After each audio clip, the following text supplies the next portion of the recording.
Goldy Roger को public में execute किया जाने वाला था, पर पायरेट किंग के मरने से पहले एक बंदे।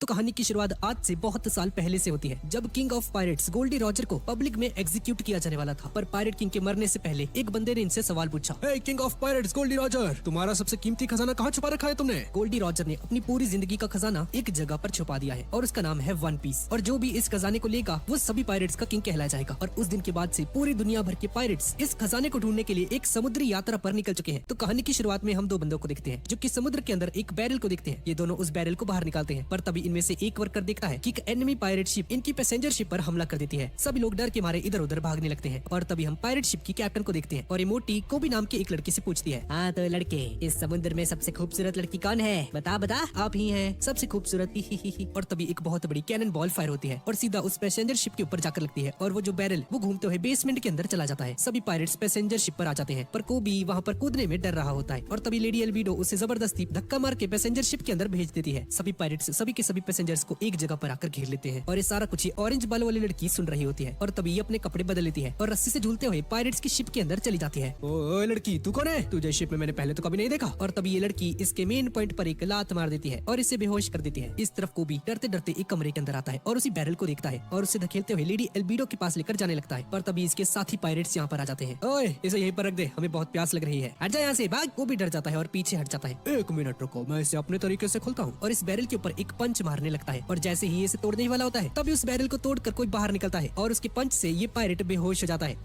कितनी अच्छी नींद आई, मजा आ गया। और तभी इसकी नजर उस पायरेट पर जाती है जिसकी बत्ती गुल हो चुकी है और बेहोश पड़ा हुआ है। ये यहाँ पर क्यों रखा है? हमारा बंदा घायल कर दिया तूने, तेरी ऐसी की तैसी रुक तू। पर लूफी इन्हें पूरी तरह से इग्नोर कर देता है। इस बंदे का नाम लूफी है। यार भूख लग रही है, कुछ खाना वगैरह मिल सकता है क्या? और गुस्से में तलवारें निकाल कर इस पर हमला करने लगते हैं, पर तभी लूफी बहुत आसानी से इन्हें एक ही झटके में हरा देता है और ये दोनों बंदे डर के यहाँ से भाग जाते हैं। अपने कैप्टन को लेकर खाने की तलाश में लूफी बेसमेंट के अंदर पहुंच जाता है जहाँ पर उसे कुछ एप्पल्स मिलते हैं। लूफी एप्पल्स खाने लगता है और लूफी कोबी से पूछता है कि ये शिप आखिर है क्या? हाँ, ये एक पैसेंजर शिप है जिस पर लेडी एल्विडा ने कब्जा कर लिया है। पर तुम आए कहाँ से हो? हाँ, दरअसल मैं एक तूफान में फंस गया था और वहाँ से बचते हुए यहाँ पर आ गया। हे कोबी, क्या तुम एक पायरेट हो? नहीं, दरअसल एक दिन मैं फिशिंग कर रहा था और एक दिन जबरदस्ती ये लोग मुझे किडनैप करके अपने साथ लेकर चले गए और उस दिन के बाद से मैं लेडी एल्विडा के लिए काम करता हूँ। हाँ तो कोबी, तुम उन्हें मना क्यों नहीं कर देते कि तुम्हें ये काम नहीं करना? तुम जानते नहीं हो उसको, वो मुझे मार डालेगी। कितने डरपोक हो तुम। चलो वो सब छोड़ो, आखिर तुम बनना क्या चाहते हो? अरे अच्छा, मैं, हाँ दरअसल मैं किंग ऑफ पायरेट्स बनना चाहता हूँ। दुनिया में जितने भी पायरेट्स हैं उन सभी का किंग। क्या?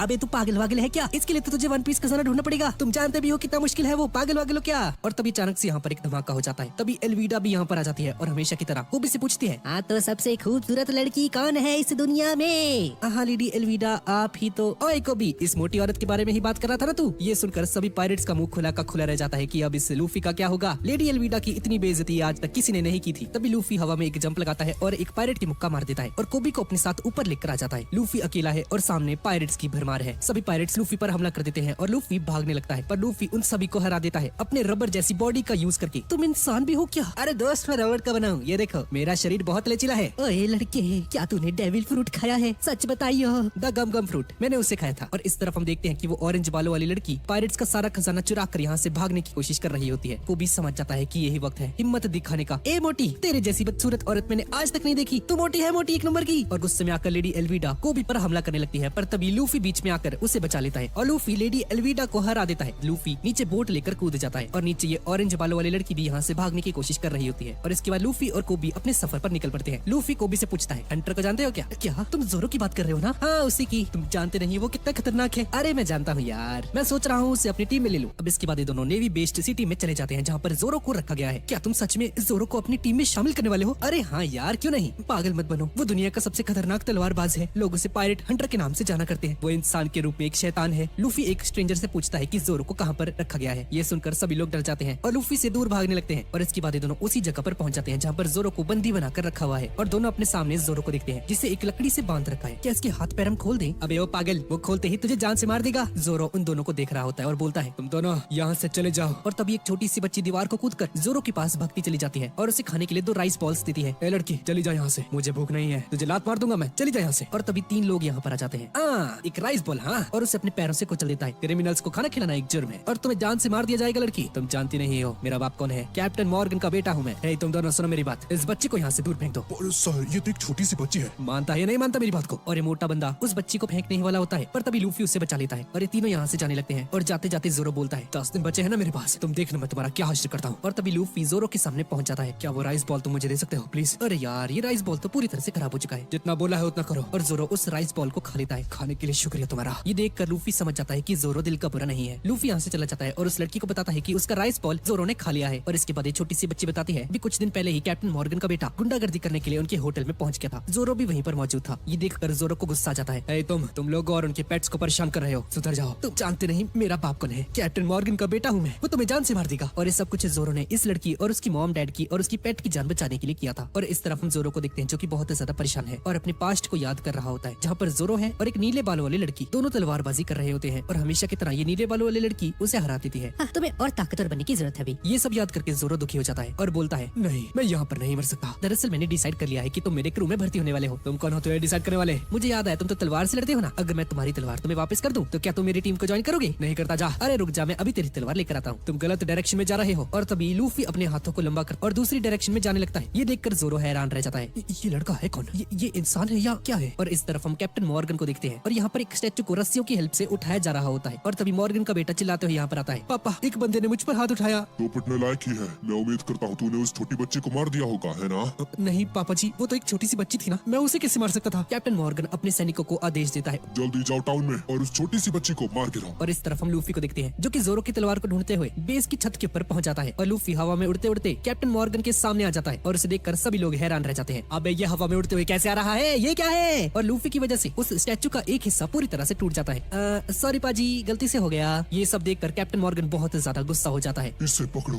मैं इसे मार डालूंगा।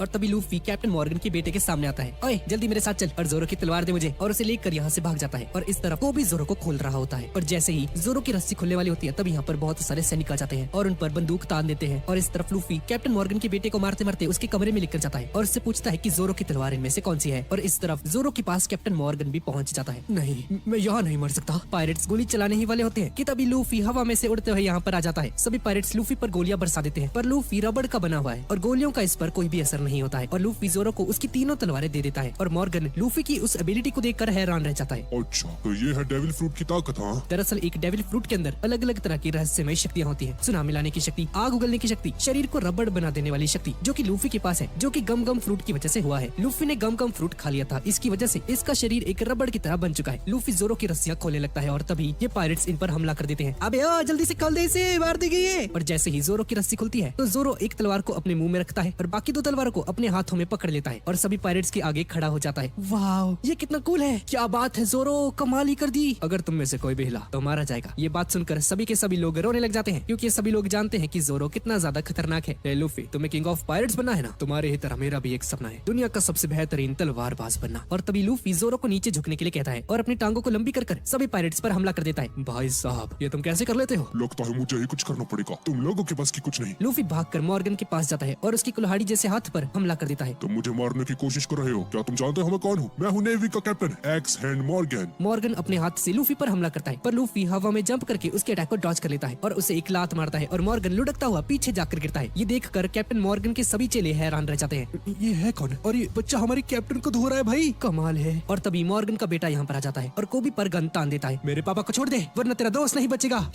अरे कोबी इतनी आसानी से डरने वाला नहीं है। ताली में मर भी गया तो तुझे क्या फर्क पड़ेगा, ताले लूफी। और जैसे ही लूफी अपने हाथ को एक्सटेंड करके मॉर्गन के बेटे को एक पंच मारने वाला होता है तभी मॉर्गन पीछे से खड़ा हो जाता है। पर तभी जोरो यहाँ पर आकर लूफी को बचा लेता है और मॉर्गन को मार देता है। मॉर्गन के सभी चेले बहुत ज्यादा खुश हो जाते हैं क्योंकि मॉर्गन ने जबरदस्ती इन सभी को अपना चेला बना रखा था और लिटरली जश्न मनाने लगते हैं। अब इसके बाद ये सभी लोग एक होटल के अंदर बैठे होते हैं और तभी कुछ नेवी ऑफिसर्स यहाँ पर आ जाते हैं। एक्सक्यूज मी, क्या आप लोग पायरेट्स हो? हम जानते हैं कि आपने इस जगह को मॉर्गन से आजाद किया है, हम आपके आभारी हैं, लेकिन हम नेवी वाले हैं, हम पायरेट्स को अपने शहर में रहने की इजाजत नहीं दे सकते। हाँ ठीक है, मैं समझता हूँ, लगता है हमें यहाँ से जाना चाहिए। और लूफी और जोरो यहाँ से चले जाते हैं। सर प्लीज मुझे भी नेवी में शामिल कर लीजिए। हाँ बच्चे, तुम जानते हो कि नेवी में कितनी परेशानी होती है, कितनी मुसीबतों का सामना करना पड़ता है। आज से तुम्हें सारी मुसीबतों का सामना खुद ही करना पड़ेगा। और ये सुनकर को भी समझ जाता है कि उसे नेवी में एक्सेप्ट कर लिया गया है और नेवी के कमांडर को एक सैल्यूट करता है। और इस तरफ लूफी और जोरो बोट के पास पहुंच जाते हैं और जाने से पहले सभी नेवी वाले को भी इन दोनों का सैल्यूट करते हैं। ऐसा पहली बार हुआ है कि नेवी वाले पायरेट्स को सैल्यूट कर रहे हैं। क्या बात है लूफी। और लूफी और जोरो अपने सफर पर निकल जाते हैं। चाहे कुछ भी हो जाए, मैं किंग ऑफ पायरेट्स बनकर ही रहूंगा। मैंने एक आदमी से प्रॉमिस किया है कि मैं अपना एक खुद का एक क्रू बनाऊंगा और वन पीस खजाने को पाकर ही रहूंगा। इसके बाद हम 3 पायरेट्स को देखते हैं। क्या बात है, आज तो हमने बहुत बड़ा हाथ मारा है। हाँ, अब शायद से कैप्टन बगी हम पर गुस्सा नहीं होंगे। दरअसल ये तीनों कैप्टन बगी के क्रू के मेंबर्स हैं और कैप्टन बगी को इम्प्रेस करने के लिए इन्होंने कुछ खजाना वगैरह इकट्ठा कर रखा है। और तब इनको सामने से एक बोट इनकी तरफ आती हुई दिखाई देती है और इस बोट के अंदर नामी होती है, वही ऑरेंज बालों वाली लड़की। तीनों अपनी बोट को उसके पास लेकर जाते हैं। ए लड़की उठ जा। आज समुद्र कितना तप रहा है ना, मैं लगभग बेहोश ही हो गई थी। क्या आप मुझे पानी दे सकते हैं? उसके बदले आप मेरा जितना चाहे खजाना ले सकते हैं। तीनों उस खजाने के पास आते हैं और जैसे ही उस खजाने को खोलते हैं तो उसमें कुछ भी नहीं होता है सिवाय एक टेडी के। और जैसे ही पीछे मुड़कर देखते हैं तो नामी इनकी बोट चुरा लेती है और सारा खजाना लेकर चली जाती है। और इस तरफ हम लूफी और जोरो को देखते हैं और तभी एक तेज हवा के झोंके से लूफी की हैट उड़ जाती है। लूफी अपनी हैट को देखकर चिल्लाता है, शैंक्स। और तभी हम एक आदमी का चेहरा देखते हैं जो कि लूफी को बोलता है, ये हैट मेरे लिए बहुत ज्यादा कीमती है लूफी। अब इसके बाद हम लूफी का पास्ट देखते हैं। लूफी और ये आदमी शैंक्स एक बार के अंदर बैठे होते हैं। शैंक्स, मुझे भी अपने साथ लेकर चलो ना यार, अपने अगले मिशन पर प्लीज। और तभी कुछ पायरेट्स यहाँ पर आ जाते हैं और बार के गेट को तोड़ देता है और ये पायरेट अंदर आकर बोलता है, हमें